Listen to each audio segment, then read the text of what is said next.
Good morning friends, welcome to my channel अनोखी मोहब्बत और आप देख रहे हैं अनकंडीशनल लव। जो भी इस चैनल पे न्यू है वो लाइक शेयर एंड सब्सक्राइब करिए।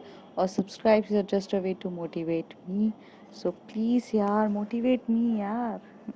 Back to the story. Last part में हमने देखा था कि जो कायरा रहती है वो हॉस्पिटल से वापस आ जाती है, कॉलेज अटेंड करती है, रिद्धि भी उसे सपोर्ट करती है और तनु उसे ये बताती है कि तुम्हारे और उसके बीच में इतना सब कुछ हो गया है तो यार एक रोमांटिक डेट तो बनती है ना, जिससे तुम दोनों अपने बीच की सारी जो दूरियां इन दिनों फेस करिए वो सब मिटा सको।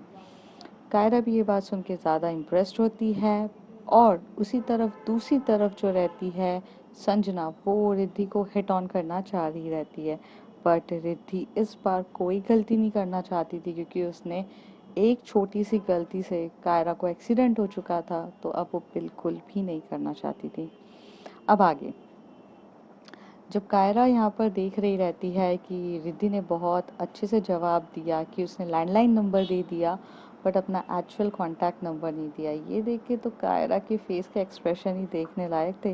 जैसे वो बहुत ज़्यादा खुश हो और उसे इतनी ज़्यादा खुशी हो रही है जो उसे आज तक कभी नहीं हुई हो। वो इतनी ज़्यादा स्माइल करे जा रही थी, बट जब संजना पलट के उसे देखती है तो उसे पता चलता है कि कायरा रिद्धि की तरफ देखकर स्माइल कर रही है। और जब वो रिद्धि की तरफ देखकर स्माइल कर रही है तो उसे ये बात, कायरा जैसे ही संजना उसी तरफ देखती है तो उसे बहुत ज़्यादा डाउट होता है कि कायरा और रिद्धि के बीच में चल क्या रहा है। ये दोनों एक दूसरे को देख के आखिर इतना ज़्यादा स्माइल क्यों करते हैं। संजना अपने सवालों के जवाब जानना चाहती थी और रिद्धि उस समय स्माइल करते हुए स्टाफ रूम की तरफ चली जाती है। जब वो स्टाफ रूम पे चली जाती है तो अपना रेगुलर काम कर रही रहती है। दूसरी तरफ जो कायरा रहती है वो तनु को पकड़ के कोने पे लेकर जाती है और बहुत जल्दी जल्दी बोलती है कि चल ना यार, पता ना क्या करूँ, मैं कैंडल्स लेकर आऊँ, क्या करूँ। तभी तनु कहती है कि मुझे क्या पता यार, रोमांटिक डेट्स के बारे में मुझे क्या पता। और वैसे भी मैंने कभी किसी के लिए कुछ किया नहीं है तो मुझे इतना ज़्यादा आइडिया नहीं है। बट मैं ये ज़रूर कहना चाहूँगी कि तू यूट्यूब पे बैठ के देख ले, या फिर बहुत सारी रोमांटिक साइट्स हैं, चीज़ें देख ले।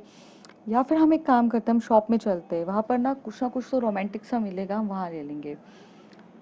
तो जो तनु है इतने अच्छे से अपने आइडियाज़ जब दे रही रहती है, तभी वहाँ से ना रश्मि और जिया जाते हुए दिखते। तो कायरा बोलती 2 मिनट रुक यार, और वो भागते से जाती है रश्मि और जिया मैम के पास और कहती है, मैम अगर आपको कोई प्रॉब्लम नहीं हो तो मैं आपसे सिर्फ 5 मिनट बात कर सकती हूँ। रश्मि और जिया उसी तरफ देख के बोलते हैं, हाँ हाँ बोलो क्या हुआ। तो वो बोलती है कि ma'am, I know in these days मैंने बहुत ज़्यादा गलत बिहेव किया है रिद्धि के साथ, और मैं नहीं चाहती कि उन्हें मैं हर्ट करूं और कुछ भी चीज़ हो, तो क्या आप मेरी हेल्प करोगे। रश्मि और जिया उसकी तरफ देखकर बोलते हैं कि कैसी हेल्प। तो वो बोलती है कि बस इतनी सी हेल्प करना है कि आपको ना मैम को थोड़ा सा इंगेज्ड रखना है, तो थोड़े टाइम के लिए आप उन्हें इंगेज्ड रख दो ना। इंगेज रख दे हम, फिर तुम क्या करोगी कायरा, रश्मि पूछती है। तो बोलती है, मैं रिद्धि मैम की टेरेस को डेकोरेट करना चाहती हूँ एक रोमांटिक सी डेट के लिए। आह, और वो पॉसिबल नहीं है अगर आप हेल्प नहीं करोगे तो थोड़े बहुत हेल्प कर दीजिए ना, please please please, don't say no, please. तभी जिया उसके हेड पे एकदम हाथ रख के बोलती है, ऑफ कोर्स हम हेल्प कर देंगे, जाओ। वैसे रोमांटिक डेट अच्छी होनी चाहिए। और ऐसे कह के चली जाती। कायरा भागते हुए फिर तनु के पास आती है, तनु को बोलती है, सुन काम हो गया है, मैम तो इंगेज कर देंगी बट हम डेकोरेट कैसे करेंगे, हम क्या करेंगे। तो वो कहती है, अरे यार तू कितना ज़्यादा सोचती है, इतना ज़्यादा क्यों टेंशन लेती है, सब कर लेंगे। चल गाड़ी निकाल, बाहर शॉप पे जाते हैं, कुछ ना कुछ सामान खरीदेंगे, बहुत कुछ है हमारे पास, टाइम है। वैसे भी date will be at a night ना, तेरे पास अभी बहुत ज़्यादा टाइम है। अभी तो सिर्फ और सिर्फ 4 बज रहे हैं यार, 2 घंटे में तू सामान खरीद लेना, फिर जाके तैयार कर लेना। वैसे भी डेट रात को होगी ना टेरेस पे, तू दिन में तो उजाला पे करेगी नहीं। कायरा थोड़ी देर के लिए शांत हो जाती है और तनु की तरफ देखने लगती है। तो तनु पूछती है, अब क्या हुआ मेरी माँ, अब क्या प्रॉब्लम हो गई? मॉम यार, मैं अपनी मॉम को कैसे मनाऊंगी और मैं उनको कैसे बोलूंगी? हम्म वो ये बात तो है, बट डोंट वरी ना। तू कह देना कि एक्सीडेंट हो गया था इतने टाइम के लिए, तो मैं तनु के साथ हूँ, करीब 10-11 बजे मैं पहुँच जाऊँगी। तो तू 10-11 बजे वापस पहुँच जाना ना, 7 से 10-11 बजे तक तेरे पास काफ़ी ज़्यादा टाइम रहेगा। एक रोमांटिक डेट आराम से हो सकती है। 11 बजे तू वापस घर चली जाना, और मैं आंटी से बात कर लूँगी, तू टेंशन मत ले। चल अभी टाइम नहीं है यार, एक तो तू इतना सवाल पूछती है। हाँ चल। तो जिस तरीके से कायरा का एक्सीडेंट हुआ रहता है, तो कायरा की गाड़ियाँ तो डिसमेंटल हो चुकी रहती है, पर तनु की गाड़ी तो रहती है ना। तो वो तनु की स्कूटी में बैठते हैं और जाते हैं। तो पहले ये एक शॉप पे जाते हैं, वहाँ देखते हैं इन्हें कुछ पसंद नहीं आता है। दूसरी शॉप पर जाते हैं, कुछ पसंद नहीं आता है। बहुत सारी शॉप्स पे जाते हैं। फिर फाइनली इनको लाइटिंग्स बहुत सारी दिखती है, क्योंकि टेरेस को डेकोरेट करना है तो वो एक लाइटिंग्स लगाना रहता है। एक प्यारा सा एक क्लॉथ दिखता है, जिस क्लॉथ को वो लोग स्टिच करके बहुत प्यार से करेंगे। बट उस स्टिच को भी क्लॉथ के साथ उन्हें कुछ क्रिएटिव चीज़ें करनी रहती है। तो ये लोग फ़ोटोशॉप के पे जाते हैं, बहुत सारी फ़ोटोज़ एडिट कराते हैं, बहुत सारी फ़ोटोज़ निकालते हैं। बहुत कम ड्यूरेशन रहता है इन लोगों के पास, लेकिन जिस तरीके से इन लोगों की प्लानिंग मस्ती हो रही रहती है, वो तो काबिले तारीफ़ हो रही रहती है। तनु इसमें पूरा का पूरा साथ देती है। एक बार भी ऐसा नहीं था कि तनु ने ये बोला कि यार मुझे मेरे बॉयफ्रेंड से बात करनी है। इवन वो तो पुनीत का कॉल कनेक्ट ही नहीं होने दे रही थी। आई मीन उसका कॉल पिकअप ही नहीं कर रही थी वो, इतनी ज़्यादा वो कायरा के लिए थी। हाँ, आखिर बेस्ट फ्रेंड्स ऐसे ही होते हैं एक दूसरे के लिए। पहले तो जिस तरफ ये लोग इतनी ज़्यादा अपनी पूरी की पूरी शॉपिंग कर रहे रहते हैं, सामान खरीद रहे रहते हैं, उसी तरफ जो जिया रहती है, रश्मि रहती है, वो ये सोच रहे रहते हैं कि रिद्धि को कैसे इंगेज किया जाए। हमने बोल तो बहुत अच्छे से दिया है कि कायरा को कि हम बहुत अच्छे से इंगेज कर देंगे। तो तभी जिया बोलती है कि मेरे घर लेके चलते हैं रिद्धि को, और थोड़ा बहुत स्टडीज या किसी और से रिलेटेड बात कर लेंगे, या नहीं हुआ तो थोड़े टाइम के बाद शॉपिंग वगैरह सोच लेंगे, कुछ ना कुछ करेंगे। रिद्धि वहाँ से जा ही रही रहती है अपने घर की तरफ, तभी रश्मि और जिया उसे हाथ पकड़ के बोलते कहाँ जा रही है? तो कहती यार घर जाएंगे ऑफ कोर्स, अभी यहाँ थोड़ी ना रुकेंगे। तुम लोग भी कैसे सवाल पूछ रहे हो? अ, रिद्धि, मैं सोच रही थी कि तू रोज तो अपने घर ही जाती है, तो आज तू मेरे घर चल। आई मीन रश्मि, मैं और तू, थोड़ा टाइम हम अपना पहले जैसा बिताएं। अ, रिद्धि उनकी तरफ देख के बोलती है, हाँ यार मुझे भी बहुत खुशी होगी, बट यार पापा ना, जब से कायरा का एक्सीडेंट हुआ है ना, पापा को टाइम ही नहीं दिया है। थोड़ा टाइम यार मैं उनके साथ स्पेंड कर लूँ, मैं कल या पक्का चलूँगी तुम्हारे साथ, कोई इशू तो नहीं है ना? जिया बोलती है इशू तो है। जिया एकदम से रश्मि को मारती है अपनी एल्बो से और कहती है कि बोलो कुछ। तभी रश्मि बोलती है, हाँ हाँ तू डोंट वरी। अच्छा एक मिनट रुक जा, मैं अंकल को फ़ोन करके बोल देती हूँ कि तू हमारे साथ जा रही है और तुझे आते आते थोड़ा सा टाइम लग जाएगा, उसके बाद हो जाएगा, चलेगा ना? तो कहती यार आज मन भी नहीं है यार, प्लीज़ जाने दो ना, पापा के साथ थोड़ा टाइम स्पेंड करना है, 4-5 दिन से नहीं किया मैंने, उनको भी तो देना चाहिए ना। हाँ मैं मानती हूँ, पर रुक जाना यार। अच्छा ठीक है, ज़्यादा टाइम नहीं लेंगे, पर मेरे घर चलना। जिया बहुत ज़्यादा इंसिस्ट कर रही रहती है रिद्धि को, तो रिद्धि ना चाहकर भी कह देती है ठीक है जिया, बट मैं ज़्यादा टाइम नहीं रुकूंगी प्लीज़। यार मैं रुकती, पर्सनली बहुत ज़्यादा रुकती, बट समझे, ऐसे कह देती है। तो जो जिया रहती है वो उसके साथ चली जाती है, जिया, रश्मि और रिद्धि। रश्मि की बाजू, रश्मि के पीछे तो हमेशा से रिद्धि बैठी रहती है, और जिया की अपनी खुद की भी स्कूटी रहती है, तो सब अपने अपने हिसाब से चले जाते हैं। थोड़ा सा लॉन्ग रूट होते हुए जाते हैं ये लोग, जानबूझकर। रिद्धि का टाइम जो था,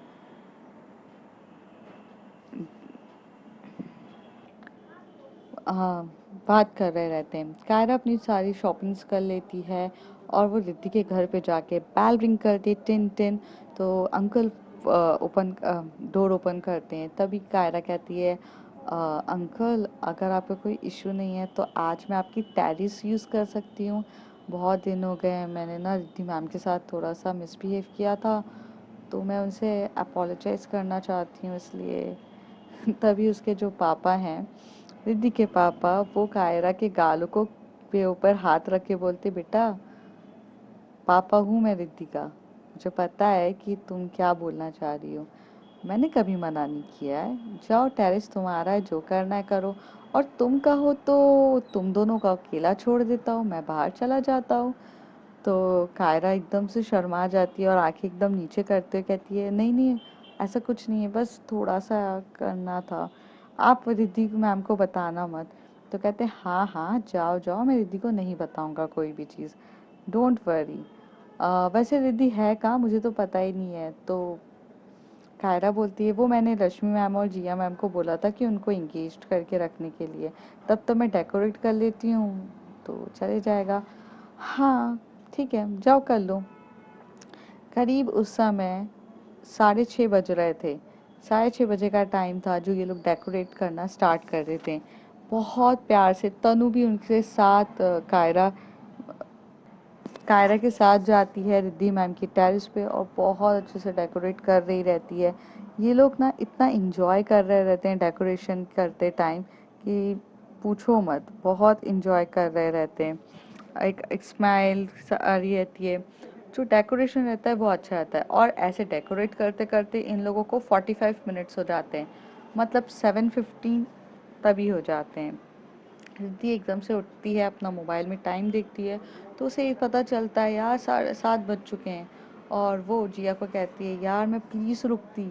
I know it is very interesting कि हम बहुत टाइम के बाद ऐसे बैठ के बहुत सारी बातें कर रहे हैं, पर मुझे जाना होगा। यार मुझे जाना होगा यार, बहुत देर हो गई है, पापा कितना ज़्यादा मेरे बारे में सोच रहे होंगे। उन्हें उन्हें कितना ज़्यादा लग रहा होगा कि उनकी बेटी आजकल उन पे ध्यान ही नहीं देती है। कायरा के चक्कर में यार मैंने पापा पे भी ध्यान ही नहीं दिया। And fathers come first then girlfriend. तो रिद्धि और रश्मि हंसने लगता है, कहते हैं, हाँ हम सब समझ रहे हैं, तू टेंशन क्यों ले रही है। उतनी देर में जो रश्मि रहती है वो कायरा को मैसेज करती है और बोलती है, सब कुछ हुआ कि नहीं, क्योंकि अब हम निकल रहे हैं यहाँ से। कायरा मैसेजेस पढ़ती है और रिप्लाई करती कि हाँ सब कुछ हो चुका है, आप ले आओ।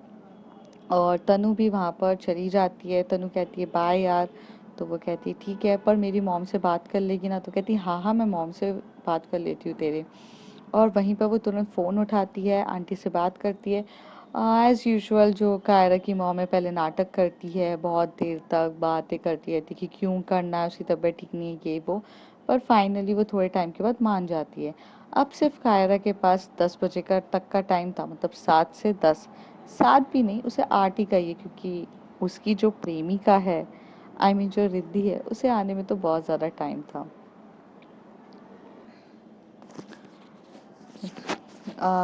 तनु वहाँ से निकल जाती है और अपने घर के लिए तरफ जाती है। जब वो बाहर जा रही रहती है तब उसे पुनीत के इतने सारे कॉल आते हैं, और फाइनली वो पुनीत का कॉल पिकअप करके बोलती है, आई एम सॉरी मैं थोड़ा सा बिजी थी, क्योंकि मैं डेट प्लान कर रही थी। तभी वहाँ से पुनीत कहता है, किसके लिए डेट प्लान कर रही थी और मुझे बताया ही नहीं तुमने, और ऐसे कैसे, कोई और पसंद आ गया है क्या। तभी तनु हंस के बोलती है, अरे बेबी मैं अपने लिए डेट प्लान नहीं कर रही थी, मैं तो कायरा की डेट प्लान कर रही थी रिद्धि मैम के साथ, बस उसमें थोड़ी सी मदद कर रही थी, और इतने इसमें इतना पैनिक होने वाली क्या बात है, कभी कभार हो जाता है ना। और ऐसे कह के वो अपना फ़ोन रखती है, स्कूटी उठाती है और घर की तरफ निकल जाती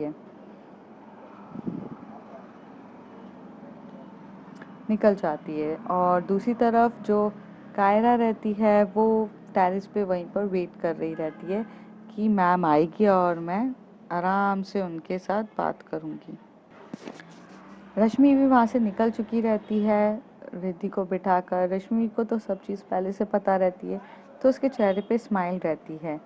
और पर जो रिद्धि रहती है उसके चेहरे पे बहुत ज़्यादा टेंशन हो रहती है अपने डैड को लेकर। रिद्धि की लाइफ में और कोई ज़्यादा था ही नहीं, उसके डैड उसकी पूरी दुनिया थे, और जितना टाइम उसने नहीं दिया।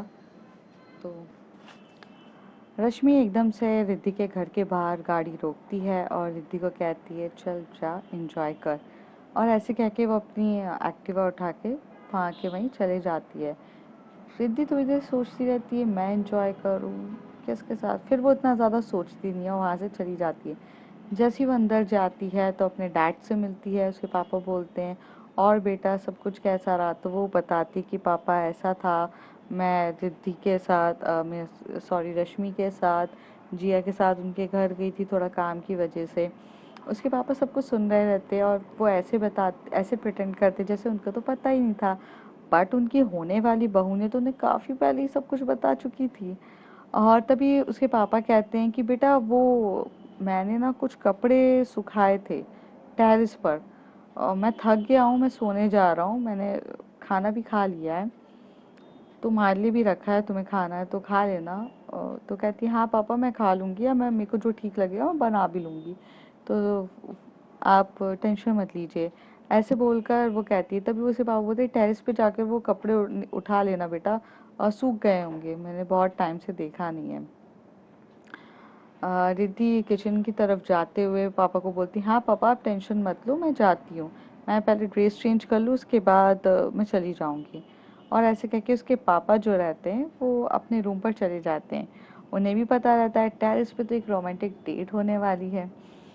करीब 8 बजे बज चुके रहते हैं, फिर 8 से 8:30 हो जाते हैं। 8:30 होते टाइम रिद्धि अपने ड्रेसिंग रूम पे जाती है, चेंज कर रही रहती है, और चेंज करने के बाद वो थोड़ी देर बैठ जाती है आराम से अपने बेड पे लेटी रहती है और बोलती है कितना हैक्टिक शेड्यूल था, मुझे टाइम ही नहीं मिलता कुछ। फिर उसको एकदम से याद आता है कि पापा ने कहा था टेरेस पे, वहाँ पे कायरा एक छोटे से मतलब जगह पे खड़ी रहती है और ये सोच के कि कितना टाइम लग रहा है रिद्धि को एक टेरेस पे आने के लिए, मैंने अंकल को बोला था उसे टेरेस पे कैसे भी करके भेजे। तभी उसे थोड़ी सी देर में आहट सुनाई देती है कि कोई स्टेयर पे चढ़ते हुए आ रहा है। रिद्धि की क्या बोलते कायरा की हार्ट बीट बहुत ज़्यादा फास्ट होने लगती है, और उसे बहुत सुकून मिल रहा रहता है कि फाइनली रिद्धि आ रही है। जैसे रिद्धि आती है और वो बाहर का बटन रहता है ऑन करने ही वाली रहती है लाइटिंग्स के लिए, तो वहाँ पर अपने आप लाइट्स ऑन होती है। जब वो लाइट्स ऑन होती है तो वो वहाँ का नज़ारा देखते से ही शॉक्ड होती रहती है। एक राउंड टेबल रहती है जिस राउंड टेबल पे 2 चेयर रखे रहते हैं साइड में। राउंड टेबल बहुत प्यार से एक डेकोरेट किया जाता है, बीच में एक फ्लावर पॉट रहता है, साइड में 2 सॉफ्ट ड्रिंक्स रहती है आराम से, और एक सॉफ्ट ड्रिंक के वहाँ पे एक बॉक्स रहता है जिसके अंदर पेस्ट्रीज रहती है। बॉक्स रहता है थोड़ा सा, अगर आप साइड में देखो तो एक प्यारा सा दीवार के ऊपर एक क्लॉथ, चमकीला सा एकदम क्लॉथ टंगा रहता है, जिस क्लॉथ के वहाँ पर लाइटिंग के साइड में एक छोटी छोटी जो हमारा सेलो टेप्स होते हैं, या आप कह दो डबल टेप होते हैं, उसके टेप पे फ़ोटोज़ चिपकी रहती है। और वो इतनी सुंदर सुंदर फ़ोटोज़ रहती है क्योंकि ये लोग शिमला गए रहते हैं, शिमला में बहुत टूर किया रहता है, वहाँ की फ़ोटोज़ रहती है, इनकी थोड़ी सी पहले की फ़ोटोज़ रहती है, day one of the college से लेकर अभी तक की इनकी पूरी जर्नी की वो फ़ोटोज़ लगी रहती है। और उस फ़ोटोज़ के बीच में एक बहुत प्यारा सा हैंड राइटिंग में लिखा रहता है आई लव यू। और उस आई लव यू के साथ वो इतना ज़्यादा लाइटिंग के साथ पॉपअप हो रहा रहता है कि जो भी उसे देखेगा वो थोड़ी टाइम के लिए तो फ्रीज हो जाएगा। और ऐसा ही होता है, वहाँ पे जो रिद्धि रहती है वो फ्रीज हो जाती है, उसे समझ में नहीं आता है कि हुआ क्या है, वो भी उसकी टेरेस पर इतना अच्छे से डेकोरेशन करने वाला कौन है, और आखिर ये किसने किया है। बहुत सारे सवालों के जवाब उसके मन में चल रहे रहते हैं। थोड़ी देर में जो रिद्धि है वो आगे आ रही रहती है, जब वो थोड़ा थोड़ा स्टेप लेकर आगे आकर ध्यान से एक एक चीज़ को देख रही रहती है, तभी कायरा पीछे से आती है और जैसे जैसे उसके साय के साथ वो भी चलने लगती है। उसी शैडो की तरफ चलती रहती है। फिर जब रिद्धि को थोड़ा सा रियलाइज होता है कि उसके आजू बाजू कोई है और वो टर्न होती है, तभी जो कायरा है वो उसको कमर से और जम के अपने पास खींचते हुए बोलती है, I love you, I love you Riddhisha, फिर you be my life partner for forever. Riddhi उसका ये रूप देखकर बहुत ज़्यादा शॉक्ड होती है कि उसने इतना ज़्यादा एफर्ट्स किए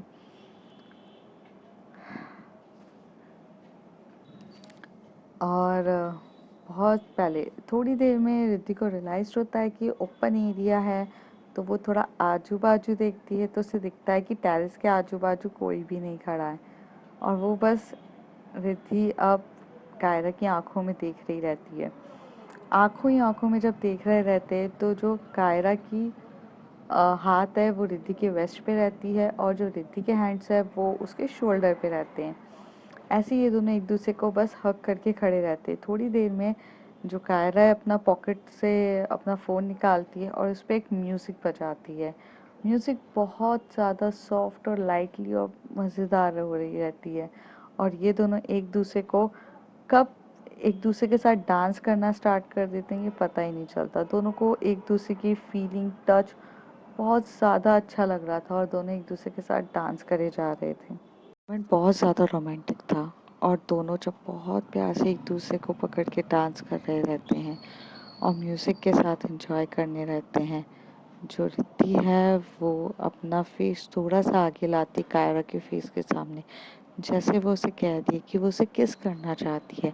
कायरा भी उसकी आंखों में खोते खोते अपना और अपने आप को पीछे ना करके खुद करीब होकर उसकी तरफ देखती है और दोनों एक दूसरे को बहुत प्यार से लिप किस कर रहे रहते हैं। लिप किस इनका बहुत ज़्यादा डीपली हो रहा रहता है और एक दूसरे के साथ बहुत प्यार से रोमांस कर रहे रहते हैं। दोनों के किस करने के काफ़ी थोड़ी देर के बाद दूर होते तभी रिद्धि पूछती है, आज क्या ओकेशन है जिसके लिए आपने ये सब किया है मेरे लिए। कायरा उसकी स्माइल की तरफ देखी और कहती है, क्योंकि ये जो आपके चेहरे पे जो प्रीशियस स्माइल आई है ना, इसके लिए किया है मैंने। आपको पता है मैंने आपको बहुत रुलाया है, वो सारे रुलाते हुए मैं कुछ कर तो नहीं सकती, इसलिए मैं सोच रही हूँ कि ये करके मैं अपना जितना भी मैंने आपके साथ जो वक्त गवाया है उन सबको समेट लूँ। और ऐसे देखकर जो कायरा है वो अपना हाथ आगे बढ़ाती है और रिद्धि मैम की तरफ देख के बोलती है कि बैठिए ना, और बैठ के चेयर बहुत प्यार से पुल करती है एकदम डिसेंट जेंटलमैन की तरह, जेंटल वुमन की तरह, और रिद्धि को बिठाती है। सामने सॉफ्ट ड्रिंक रहती है, सॉफ्ट ड्रिंक को वो बहुत प्यार से सर्व करती है और खुद भी वहाँ बैठ के एकदम से सामने के सामने बैठती है।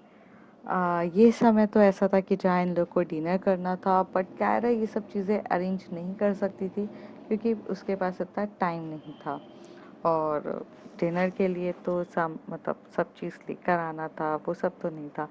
तभी वो एक बॉक्स ओपन करती है, उस बॉक्स में बहुत प्यारी सी पेस्ट्री रहती है, मतलब आप एक छोटा सा केक बोल सकते हो। उस छोटे से केक में लिखा रहता है, आई लव यू रिद्धि। और जब मैम ये देखती है तो रिद्धि के तो होश ही उड़ जाते हैं और वो कहती है, Kaira are you too romantic actually. तो कहती है कि yes I am too much romantic. Cake काटिए ना। और वो केक काटते हैं और दोनों एक दूसरे को केक खिला रहे रहते हैं और सॉफ्ट ड्रिंक्स रहती है वो उसको भी पी रहे रहते हैं। मोमेंट बहुत स्वीट सा रहता है, एंजॉय कर रहे रहते हैं। थोड़ी देर में जो रिद्धि है वो कायरा की उसी तरफ देख के बस उसके चेहरे पे वो जो ग्लो रह रहा था उसे महसूस कर रही रहती है। कायरा को जब ये महसूस होता है कि मैम उसे देख ही जा रही है तो वो क्या करती है, केक का कुछ कुछ बाइट जो रहती है अपने लिप पे रखती है और मैम की तरफ आगे बढ़ते हुए कहती है, खाएंगी आप, मतलब अपने इशारों से कहती है कि खाओगी जैसे। रिद्धि पहले तो हेसिटेट होती है पर वो फिर उसी के लिप से वो केक खाती है। और जब वो एक दूसरे के साथ वो केक खा रहे रहते हैं, तब वो इस मोमेंट को वो काफ़ी ज़्यादा एंजॉय कर रहे रहते हैं। रिद्धि के मन में कई ज़्यादा सवाल थे जो उसे कायरा से पूछने थे, कि जैसे उसने ये अरेंजमेंट कब किया, कैसे किया। लेकिन वो ये सब पूछने के बजाय थोड़ी देर शांति से जब हर एक चीज़ को नोटिस करती है, तो उसे सारे सवालों के जवाब मिल जाते हैं। जैसे कि कायरा ने सबको इन्वॉल्व किया था, रश्मि, जिया और उसके पापा को भी। वो हंसने लगती है। जब वो पापा का सुनती है तो वो ज़्यादा मुस्कुराने लगती है कि पापा ने भी उसे एक्सेप्ट कर लिया है और पापा ने रोका भी नहीं है सब चीज़ों को लो। और कायरा ने भी पापा को अपना समझ के ये सारी बातें करी। ऐसे इन लोगों के बीच में जब सॉफ्ट ड्रिंक से सब ख़त्म हो जाती है, तो वो फ़ोटोज़ की तरफ देख रहे रहते हैं। और जो फ़ोटोज़ के बारे में कायरा उसे बता रही रहती है कि याद है ये वाली फ़ोटो जब हमने फर्स्ट टाइम देखा था तब खींची थी, फिर यहाँ हम गए थे, ये भी अच्छी थी। ऐसे करके देख रहे रहते हैं। जो रिद्धि रहती है उसे फ़ोटोज़ कम और जो कायरा के फेस के एक्सप्रेशंस होते हैं उस पे ज़्यादा फोकस रहता है। तभी वो एकदम से कायरा को फेस इधर करती है अपने पास और उसे पैशनेट वे में किस कर रही रहती है। इतना ज़्यादा कि इस बार तो जो पागलपन की हद हो जाती है और वो किस पे किस करे जा रही रहती है। थोड़ा सा रुक कर वो उसके नेक पे किस कर रही रहती है। नेक से वो और नीचे जाना चाहती थी, बट तभी कायरा उसका हाथ पकड़ के कहती है, baby I love to do it, but मुझे जाना होगा, हमारे पास ज़्यादा टाइम नहीं है, मुझे 10 बजे जाना पड़ेगा। एक्सीडेंट के बाद से मॉम थोड़ी सी पजेसिव हो गई है, प्लीज़। रिद्धि को भी समझ में आता है कि वो थोड़ा जल्दबाजी कर रही थी, क्योंकि कायरा में अभी भी इतनी एनर्जी नहीं है कि वो ये सब इंटीमेशन ये सब कुछ हैंडल कर सके। गलती कायरा की थी, आई मीन रिद्धि की थी गलती, इसलिए वो कुछ नहीं कहती है और उसे जाने देती है। अब देखते हैं फ्रेंड्स आगे क्या होता है। If you like my story, like share and subscribe. Thank you.